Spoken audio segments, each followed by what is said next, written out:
মন খারাপ হলে চুপচাপ থেকো, কিন্তু ভেঙে পড়ো না। কারণ সময় সব ব্যথার ওষুধ হয়ে ওঠে। যা আজ পোড়াচ্ছে তা একদিন শুধুই স্মৃতি হয়ে যাবে। যে তোমার বোঝেনি সে তোমার অনুভবের মূল্য জানতো না। তবে বিশ্বাস রাখো, একদিন ঠিক কেউ একজন আসবে যে তোমার না বলা কথাগুলো চোখের দিকে তাকিয়ে বুঝে নেবে।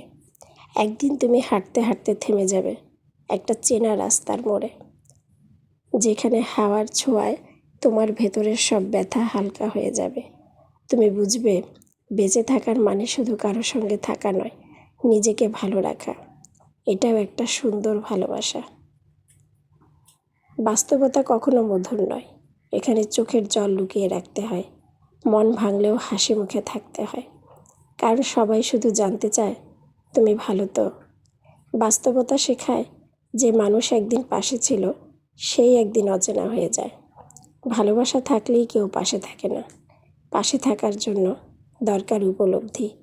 এই জীবন বইয়ের পাতা নয়, যেখানে সব গল্পের শেষে সুখ এসে দাঁড়াবে। এখানে ভালো মানুষরাই সবচেয়ে বেশি কষ্ট পায়।